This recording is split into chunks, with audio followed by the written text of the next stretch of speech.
Movie की शुरुआत में जापान का टोक्यो सिटी दिखाया जाता है, जो रात में भी जगमगा रहा है। एक बिल्डिंग में योशिकी नाम का एक आदमी ऑफिस में देर रात तक काम कर रहा होता है। अगले ही शॉट में उसके घर पे एक बैग डिलीवर किया जाता है। उसकी पत्नी मित्सु बैग खोलती है तो उसमें उसके मायके से फ़िश का डिलीवर किया जाता है। वो अपने पिता को फ़ोन करती है तो उसके पिता कहते हैं, बेटी ये फ़िश बहुत फ्रेश है, तुम इसे ग्रेवी के साथ बनाओगी तो और भी मज़ेदार लगेगी। और बताओ, तुम दोनों बच्चों को लेकर गांव कब आ रहे हो? जल्दी आएंगे पिताजी। ये कहकर वो अपनी बेटी यूई को फ़ोन देती है, पर यूई अपने नानी जी से बात करने के लिए तैयार नहीं होती और उसे फ़िश भी पसंद नहीं होता। मित्सु को फ़िश बनाना भी नहीं आता। वो योशुकी से मदद मांगती है, पर वो टीवी में इतना बिजी होता है कि वो उसकी बातों पे ध्यान भी नहीं देता। मित्सु फ़िश को फ्रिज में रख देती है और मायके से आया हुआ कैबेज निकालती है। उसमें से एक कीड़ा निकलता है जिसे देख के वो डर जाती है। इतने में उनका बेटा केंजी मुंह में बर्गर दबा के अंदर आता है और बिना किसी से बात किए अपने रूम में चला जाता है। लगता है वो एक कॉलेज स्टूडेंट है। वो अपने लैपटॉप के आगे बैठता है, तभी उसकी क्लासमेट जो उसकी क्रश भी है उसका कॉल आता है। क्लास नोट्स मांगती है। वो उसे क्लास नोट्स भेजता है और उसकी वीडियोस देखने लगता है। दूसरे कमरे में उसकी बहन ऑनलाइन शॉपिंग कर रही होती है। मोबाइल पर ड्रेसेस को स्क्रॉल कर कर देख रही होती है। तभी बैटरी लो का नोटिफिकेशन आता है। वो फ़ोन को चार्ज पर लगाती है। फिर वो अपने स्कूल फ्रेंड्स को कॉल करती है और उनसे बातें करने लगती है। मित्सु अकेले किचन में काम कर रही होती है और कहती है कि ये बच्चे हमेशा फ़ोन में ही क्यों चिपके रहते हैं। योशिकी उसकी बात अनसुनी करके अपने रूम पे चला जाता है। अगले दिन अलार्म क्लॉक काम नहीं करता। 3 बजे से सब कुछ बंद पड़ा होता है। किसी को टाइम का कोई अंदाज़ा भी नहीं होता। करंट ना होने की वजह से फ्रिज में रखी फ़िश भी सड़ जाती है और मित्सु उसे कचरे में फेंक देती है। Lights, TV, electric cooker, torch कुछ भी काम नहीं कर रहा होता। यूई का फ़ोन भी काम नहीं कर रहा होता, पर बच्चे अपने स्कूल और योशिकी अपने ऑफिस के लिए रेडी होता है। मित्सु उनके लिए स्टोव में खाना बना रही होती है। तब तक तीनों बाहर चले जाते हैं। बाहर लिफ्ट भी बंद होती है और तीनों 10वें फ्लोर से नीचे उतरते उतरते थक जाते हैं। यूई स्कूल के लिए निकलती है और केंजी अपने कॉलेज के लिए निकल जाता है। योशिकी अपने रेलवे स्टेशन पहुंचता है तो देखता है कि वहाँ बहुत कोई ट्रेन नहीं चल रही होती, क्योंकि सारी इलेक्ट्रिक ट्रेन होती हैं। वहाँ ऑफिस जाने वाले लोगों की खूब भीड़ लगी होती है। अब कॉलेज के रास्ते में केंजी के हेडसेट और ब्लूटूथ ईयरफोन सब ऑफ हो जाते हैं। कुछ लोग टैक्सी से जाना चाहते हैं, पर टैक्सी भी काम नहीं कर रही होती। टैक्सी क्या, कोई गाड़ी भी काम नहीं कर रही होती। लगता है गाड़ी की बैटरीज भी ऑफ हो चुकी होती है। मित्सु जो रोज़ कचरा लेके लिफ्ट में आती थी और कचरा नीचे डालती थी, आज उसे 10वें फ्लोर से नीचे खुद ही चल के आना पड़ता है और थक जाती है। दूसरे फ्लैट वाले भी ऐसे ही करते हैं। सब कहते हैं कि लगता है करंट आज नहीं आएगा, कैंडल्स खरीदने पड़ेंगे, और ये कहकर सबके सब बाजार जाने लगते हैं। मित्सु को भी यही ठीक लगता है, पर अब फ्लोर ऊपर चढ़ के पैसे निकाल कर वापस नीचे कौन उतरेगा। यहाँ लगता है कि योशिकी पैदल ही ऑफिस पहुंच चुकी गया था। वहाँ का ऑटोमेटिक डोर भी काम कर रहा होता है। सब डोर तोड़ के अंदर जाते हैं, पर अंदर जाके करेंगे क्या, कंप्यूटर फोन सब बंद पड़े होते हैं। बच्चों के स्कूल और कॉलेज में भी बहुत कम बच्चे स्कूल आए हुए होते हैं, क्योंकि उन्हें ट्रांसपोर्ट नहीं मिला होता। दूसरी ओर कैंडल्स खरीदने के लिए सुपरमार्केट में भीड़ जमा हो जाती है। तो लोग इलेक्ट्रिक स्टोव यूज़ करते हैं, खाना नहीं बना सकते। ऐसे में वो रेडीमेड फूड आइटम और पानी ज़्यादातर लेते हैं। और टेक्नोलॉजी का खेल तो देखिए, बिलिंग के लिए भी वो अपना क्रेडिट कार्ड लेके आए हुए होते हैं, पर करंट के बिना कार्ड स्वाइप कैसे करेंगे। जिसके पास कैश होता है वो अपना बिलिंग पे करके जल्दी से जल्दी वहाँ से निकल जाता है। ऊपर से जिस गाड़ी में सुपरमार्केट का सामान आ रहा होता है, वो गाड़ी भी कहीं पे बंद पड़ी होती है और इस वजह से स्टोर की चीज़ें बहुत जल्दी से ख़त्म हो रही होती है। ऑफिस में भी सब कुछ दे दी जाती है कि जब लाइट आएगी तभी ऑफिस आना। रास्ते में योशिकी एक साइकिल स्टोर पे जाता है। साइकिल की इम्पोर्टेंस अब सबको समझ आ रही थी और साइकिल के जो रेट्स थे वो आसमान छू रहे थे। दुकानदार कहता है कि सर लेट मत कीजिए वरना स्टॉक ख़त्म हो जाएगा, तो जल्द से जल्द एक साइकिल ले लीजिए। बेचारा योशिकी मुंह मांगी कीमत देकर उससे वो साइकिल खरीद लेता है और साइकिल में ही अपने घर की तरफ साइकिल नीचे पार्क करके वो 10 फ्लोर ऊपर चढ़ के अपने रूम पे जाता है और जाते जाते बेचारे की हालत ही ख़राब हो जाती है। किसी तरह सब घर आ जाते हैं और उसी रात सबके सब साथ बैठकर कैंडल लाइट डिनर करते हैं और उसका मज़ा लेते हैं। किचन का सिंक और फ्लश भी काम नहीं कर रहा होता है। काम का पक्का योशिकी अंधेरे में भी अपना ऑफिस का काम कर रहा होता है। इसी के साथ तो मेरी ज़िंदगी बर्बाद हो गई, ऐसा कहकर मित्सु बालकनी में आकर आसमान की ओर देखती कि लाइट्स के बिना आसमान और भी चमक रहा होता है। बच्चों के पास भी फ़ोन्स, लैपटॉप वगैरह कुछ नहीं था, तो वो भी थक हार के बालकनी में आ जाते हैं और माँ बाप के साथ आसमान को निहारने लगते। सब एक साथ सोचते हैं कि कल तो करंट आ ही जाएगा, पर कल भी करंट नहीं आया। वॉशिंग मशीन की जगह मित्सु सारे कपड़े धो रही होती है और बहुत कम पानी यूज़ कर रही होती है। योशिकी ऑफिस जाता है तो बॉस सबसे पहले कहता है कि यहाँ क्या मैंने पावर प्लांट खड़ा किया है, घर चले जाओ और जब लाइट आएगी तभी अपनी शक्ल दिखाना। योशिकी को घर पे रहने की आदत नहीं होती, इसीलिए वो घूमने निकल जाता है। तब वो देखता है कि किसी लड़की की उसकी साइकिल पे बुरी नज़र थी। अब योशिकी उसे भगा देता है। केंजी अपने क्रश के घर जाता है तो वो बोरी बिस्तर बांध कर अपनी फैमिली के साथ कहीं जा रही होती है। वे बताते हैं कि यहाँ खाने पीने का कोई भी इंतज़ाम नहीं है, तो इसीलिए हम शहर छोड़ के जा रहे हैं। यहाँ घर पे पानी नहीं होता तो मित्सु पास के वाटर टैंक पर जाती है। वहाँ भी लंबी लाइन लगी हुई होती है, पर बिना करंट के बोरवेल से पानी कैसे निकलेगा यार। इसलिए वो लोग भी बेचारे लोगों को वापस घर की ओर भेज देते हैं। योशिकी पैसे निकालने के लिए बैंक में जाता है क्योंकि एटीएम भी सारे बंद पड़े थे और वहाँ भी बहुत भीड़ लगी होती है। कंप्यूटर तो काम करने से रहे तो अकाउंट डिटेल कैसे देखेंगे।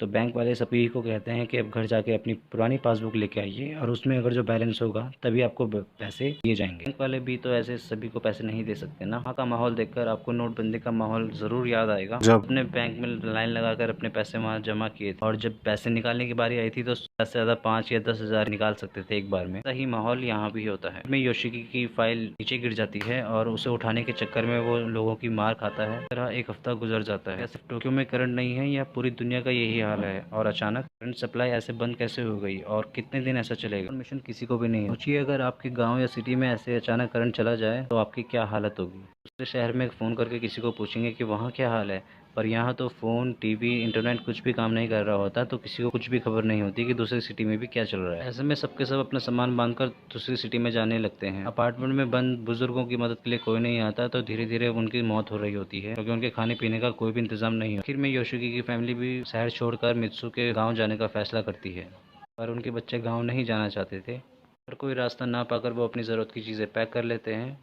फ्लाइट्स की टिकट के लिए योशिकी अपने सारे पैसे निकालता है, पर फिर भी पैसे कम पड़ जाते हैं। इतने में मित्सु किचन के डिब्बों से पैसे निकाल कर लाती है और इतने सारे पैसे देखकर सभी चौंक जाते हैं। कोई सा भी देश हो, घर के जो पैसे होते हैं वो घर में औरत ही बचाती है, ये आप सभी लोग जानते ही होंगे, जो बुरे वक्त में पूरे परिवार के काम है। अपनी चीज़ें पैक करते हैं और चारों वहाँ से। मित्सु धूप से बचने के लिए सनग्लासेस लगाती है और केंजी अपने मोबाइल को हीरे जवाहरात की जगह तरह जेब में बड़े आराम से संभाल के रखता है। योई इस हालत में भी मेकअप करना नहीं भूलती कि मित्सु को बिठाकर साइकिल पे एयरपोर्ट की ओर तीनों चलने लगते हैं। बहुत दिन बाद वो ऐसे कहीं बाहर जा रहे होते हैं। रास्ते में वो देखते हैं कि सब्जियां हैं जो वो सोने के भाव बिक रही होती है, क्योंकि पानी के बिना खेती नहीं, और मार्केट में पड़ी थोड़ी भी सब्जियां भी बहुत महंगी बिक रही होती है। मित्सु एक दुकान से वाटर बॉटल का एक बॉक्स खरीद लेती है।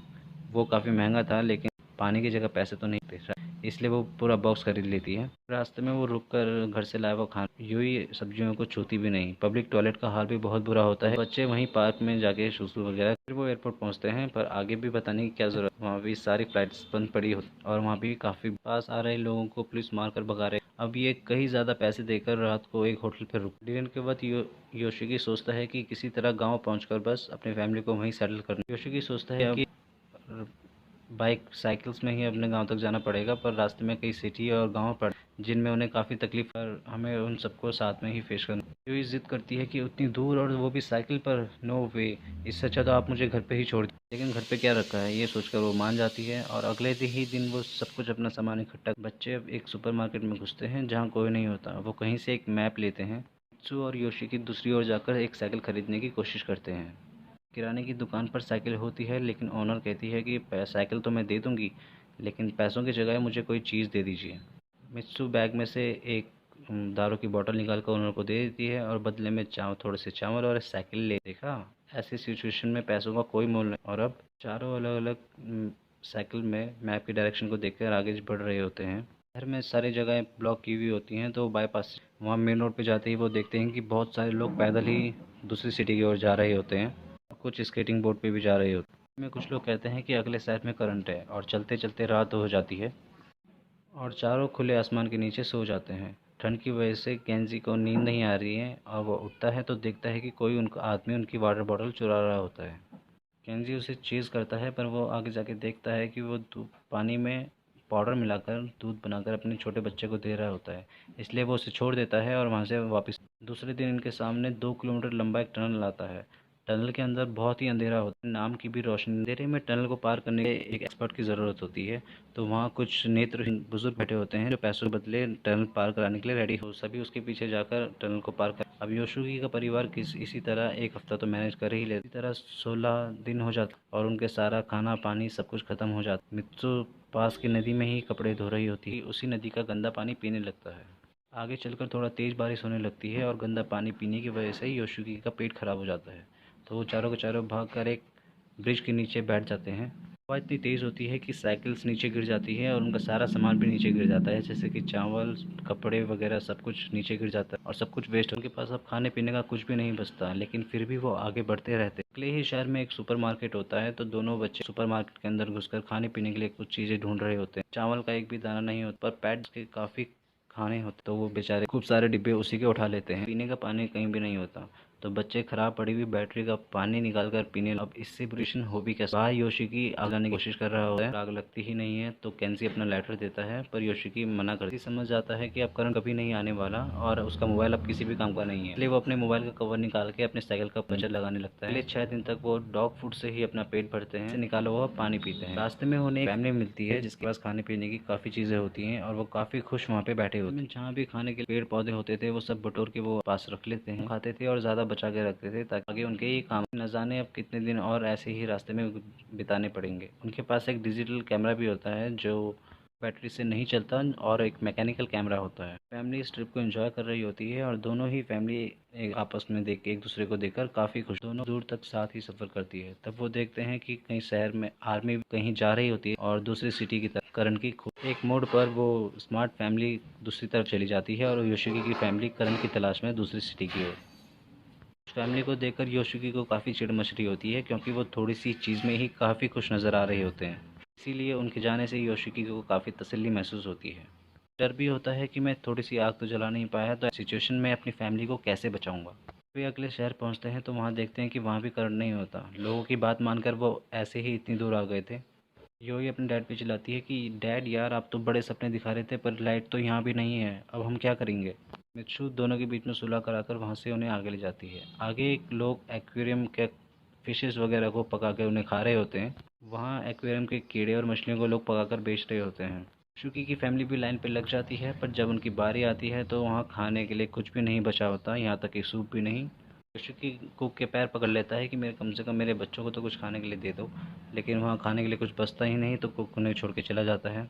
अब वे जान हाथ में लिए और आगे बढ़ने लगते हैं। अब पावर कट के 66 डेज हो चुके होते हैं और सबकी हालत ही खराब। अपनी साइकिल के साथ वो एक खेत की तरफ पहुंचते हैं और सिकुड़ के नीचे गिर जाते हैं। सभी बैठे होते हैं, तभी उन्हें एक सफ़ेद सुअर खेत में दिखता है। मित्सु जल्दी से बैग से एक रस्सी निकालती है और योशिकी जल्दी जाकर उस सुअर को पकड़ लेता है और उसे मार गिराता है। अब उसे काटेगा कौन। मित्सु को तो फिश बनानी भी नहीं आती।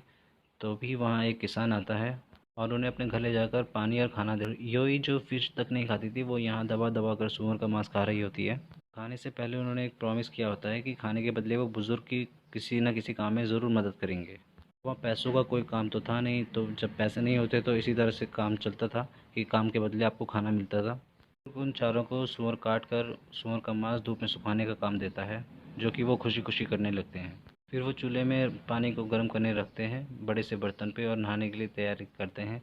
बुजुर्ग नहाकर उन्हें भी नहाने के लिए कहता है और 2 महीने बाद नहाकर उन्हें काफ़ी स्वर्ग जैसा महसूस होता फील हो रहा होता है। बुजुर्ग सबको नए कपड़े देता है और कहता है कि ये कपड़े मैंने अपनी बेटी और उसके बच्चों के लिए खरीदे थे, लेकिन वो तो यहाँ आए नहीं, तो तुम्हें ही नहीं यूज़ कर। मित्सु को अपने पापा की याद आ जाती है और वो योशिकी का हाथ पकड़कर रात को सोच। रात सब बहुत मस्त और गहरी नींद में सोते हैं। ये खेत अब और आसपास की जगह उसी बुजुर्ग की है। उसने इलेक्ट्रिक फेंस लगा रखे थे, लेकिन अब तो करंट ही नहीं था, तो जो सुअर थे वो खेत में ऐसे ही घुस रहे होते हैं। तो बुजुर्ग उन्हें काम देता है कि तुम्हें इन सुअरों को यहाँ से बाहर रखना है बस। इस तरह वो कुछ दिन वहाँ रहते हैं और बुजुर्ग की काम में मदद करते हैं। बुजुर्ग उन सब पे रहम खाकर बोलता है कि तुम चाहो तो उम्र भर के लिए यहाँ पर रुक। उसे भी एक फैमिली के साथ मिल जाएगा और उसे भी काफ़ी अच्छा लगेगा। तब योशिकी उसे बताता है कि वो गांव में मित्सु के पापा के घर जा रहे हैं, वो वहीं रहे। फिर वो उन्हें सुअर का मांस जो उन्होंने काट के धूप में सुखा रखा होता है वो पैक करके देता है और रास्ते के लिए कुछ पैसे भी देता है। बुजुर्ग से विदा लेकर वो आगे चलने लगते हैं। दिन ट्रैवल कर कर वो एक नदी के छोर पे पहुंचे कि अब इसको पार कैसे करेंगे। योशिकी आसपास पड़ी लकड़ियां उठाता है और पूरी फैमिली मिलकर एक बोट बनाती है और थोड़ा सामान उसमें रख कर वो पार चले जाते हैं।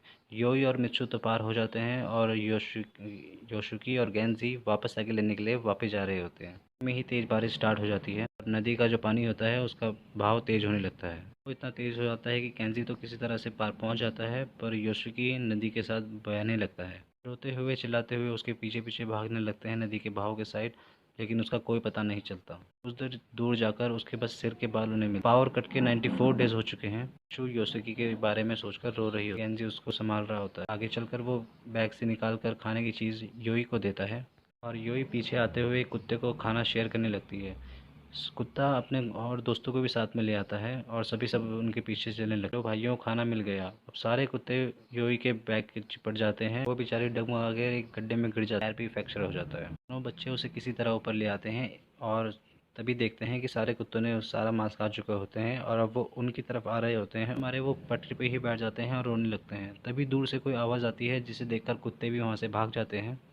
वहाँ एक ट्रेन आ रही होती है जो कि कोयले से चलती है। एक इंजन ड्राइवर ब्रेक मारता है और उसे देखकर सभी तीनों खुश हो जाते हैं और तीनों ट्रेन पे जाकर बैठ जाते हैं। उस ट्रेन का एक आदमी मित्सु की टांग पे पट्टी बांधता है और उसके पति के बारे में पूछता है। उसकी बातें सुनकर तीनों ही रोने लग जाते हैं। फिर दिखाते हैं कि योशिकी कहीं नदी किनारे पड़ा होता है और उसकी जो विग थी वो उसके सिर पे नहीं होती। डगमगाकर वो पैदल ही रोड पे चल रहा होता है। मुश्किल से चलकर थोड़ी दूर जाकर बैठ जाता है। वही ट्रेन उसको क्रॉस करके जा रही होती है। योशिकी उठने की हालत में नहीं होता और ना ही कुछ बोलने की हालत में। उसकी पॉकेट में कैंडल टॉर्च होती है जो कि केंजी ने उसे दिया था। उसे जलाकर वो कुछ इशारा करता है। खुशनसीबी से मित्सु ट्रेन के अंदर से उस टॉर्च को देख लेती है। गौर से देखती है तो धुएं के बीच उसे अपने पति का टकला सिर दिखाई देता है। अब वो चिल्लाकर ज़मीन आसमान एक कर देती है और ट्रेन को रुकवा देती है। बच्चे भाग कर जाते हैं और अपने पिता को वहाँ से उठा के ले आते हैं। तब सब के सब ट्रेन पे आ जाते हैं और योशिकी मित्सु दोनों बच्चों को अपने बचपन की स्टोरी सुना रहे होते हैं। अभी मित्सु योशिकी को उसके नकली बाल देती है और वो कहता है कि अब मुझे इसकी ज़रूरत नहीं, और ये कहकर वो उन्हें खिड़की से बाहर फेंक देता है। ट्रेन आगे एक टनल पे जाती है और स्टीम इंजन होने की वजह से वो काफ़ी धुआं छोड़ती है। पर धुएं की कहीं निकलने की ना वजह से धुआं अंदर ही ट्रेन में जा रहा होता है और सभी का मुंह काला हो जाता है। जो लोग मेकअप के बिना बाहर ही नहीं निकलते थे वो चारों एक दूसरे का चेहरा देखकर खिलखिला के हंसने लगते हैं। पावर कट हुए 108 दिन हो जाते हैं।